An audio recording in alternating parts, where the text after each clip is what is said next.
네, 김영환입니다. 같이 말씀 묵상하겠습니다. 가가가 집에 가. 제 성적은 다 어릴 때 가로 깔려 있었습니다. 깔려 있는 게 아니라 제가 깔게 만들었죠. 공부를 너무 안 하고 받아쓰기 할 때 한글을 몰라서 계속해서 빵점을 맞았습니다. 그런 제가 지금은 이렇게 설교도 하고 책도 쓰고 활동을 하고 있어서 얼마나 감사하고 놀라운지 모르겠습니다. 근데 제 곁에 있던 분들이 저를 기다려줬기 때문에 제가 무언가 할 수 있었던 것 같습니다. 공부를 못할 때 제가 부모님에게 제가 중학교 가면 열심히 할게요. 고등학교 가면 열심히 할게요. 네. 근데 나중에 나이가 들어가면서 이제 공부를 해야겠다 생각하고 열심히 하긴 했지만 그동안 기다려준 부모님, 또 기다려준 주위의 사람들 때문에 제가 성숙할 수 있었던 것 같습니다. 자녀가 없을 때도 10년 동안 자녀가 없었지만 부모님이 기다려 주셨고 아내가 고생을 많이 했지만 그래도 10년이 되었을 때 함의주애를 낳았습니다. 사실 신앙에 있어서 기다림이란 굉장히 쉬운 게 아니죠. 이스라엘 백성들은 기다리지 못했어요. 그래서 15장에 홍해 앞에 섰을 때 하나님을 원망했죠. 16장에서 이스라엘 백성들이 떡이 없으니까, 고기가 없으니까 하나님 앞에 원망했습니다.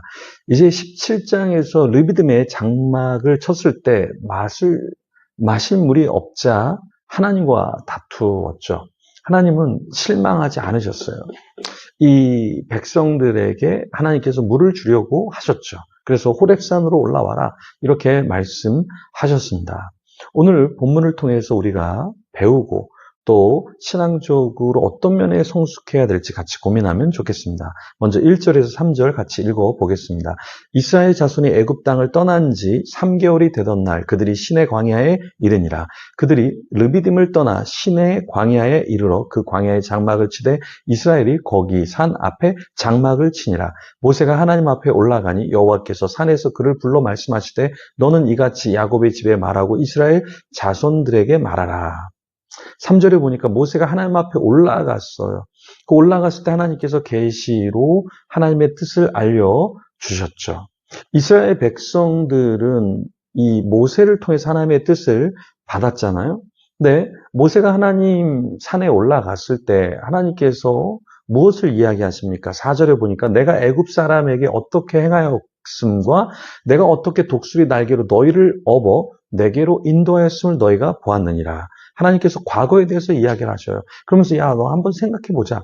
너네 과거에 어떻게 살았어? 그런데 내가 어떤 일을 너희에게 했니? 그러면서 하나님께서 과거를 망각하지 않고 기억하게 하시고요.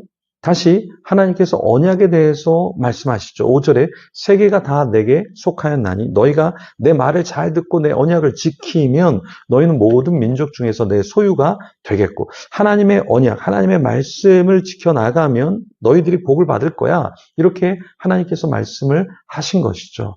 우리도 하나님이 이끄신다라는 걸 고백하는 신앙인이잖아요. 그럼 우리가 하나님을 신뢰하고 예배하는 것, 그 가운데 기다림 속에서 지치지 않는 것, 이것이 우리가 가져야 될 태도가 아닐까요? 7절을 보면 모세가 이제 내려와서 백성의 장로들을 불러 여호와께서 자기에게 명령하신 그 모든 말씀을 그들 앞에 진술하니 여기에 먼저 누구에게 이야기를 해야 되냐면 장로들, 여기 장로들은 선임된 어떤 연장자, 영적으로 그리고 그룹 안에서 존경받는 무리를 말하는 것이죠. 그래서 교회도 질서가 있는 것이죠. 그래서 목회자 그룹, 또 평신도 그룹, 또 다음 세대 그룹, 이런 그룹들이 있을 때 누구와 먼저 이야기를 나눠야 될까요? 네, 장로들에 해당하는 그런 그룹, 그 리더 그룹들과 이야기를 나누고 그 다음에 백성들에게 이야기를 모세가 했던 것이고요. 우리도 역시 그렇게 질서를 통해서 교회 일이 진행이 되는데요. 8절에 보니까 백성이 일제히 응답하여 이르되 여호와께서 명령하신 대로 우리가 다 행하리이다. 그래서 이런 리더십을 갖고 섬겨갈 때 백성들은 좋습니다. 하나님께서 말씀하신 것을 알려주세요. 우리가 그대로 따르겠습니다. 라고 이야기를 했습니다. 자, 하나님께서는 모세를 불러서 빽빽한 구름 가운데서 하나님의 임재를 보여주시고 모세에게 말씀해 주시고 하나님의 역사를 펼쳐 가셨죠. 그런데 여기서 중요한 것은 무엇이냐? 10절에 보니까 너는 백성에게로 가서 오늘과 내일 그들을 성결하게 하며 그들에게 옷을 빨게 하고, 자, 하나님께서 중요하게 여기시는 게 있는데요. 너네 돈을 좀 모아와. 너네 조금 어떤 지식을 좀 모아봐. 그래서 좀 지혜로워져야 돼. 어떤 이런 것을 하나님께서 명령하신 것이 아니라 너네 좀 성결해야 되겠어. 내가 너희들에게 원하는 건 거룩이야 라고 말씀하신다라는 거죠. 여전히 우리에게도 하나님께서 무엇을 말씀하실까요? 기다려. 그래서 11절에도 보면 준비하게 하여 셋째 날을 기다리게 하라.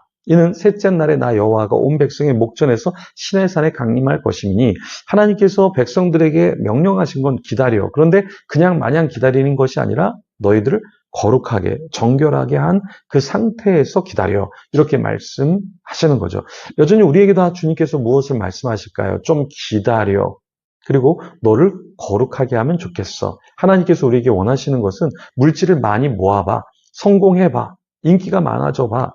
너네 굉장히 쾌락을 즐겨봐. 이런 것이 아니라 하나님이 우리에게 원하시는 것은 거룩이다라는 것입니다. 이 시간에 우리가 하나님 앞에 기도할 때 우리가 말씀을 듣고 지식을 쌓아가는 것도 너무나 중요하지만, 우리가 하루하루 더 하나님 앞에 나아가려고 몸부림치는 것, 거룩을 위해서 몸부림치는 것, 이것을 주님께서 기뻐하신다라는 것이죠. 우리만 아니라 우리 가족, 식구들, 또 교회 지체들, 우리와 함께 일하는 모두가 이 거룩의 반열에 뛰어들 수 있도록, 그리고 노력할 수 있도록, 성화의 과정으로 나아갈 수 있도록 그렇게 우리가 또한 기도하면 좋겠습니다. 이 시간 같이 기도하며 하나님 앞에 나아가겠습니다.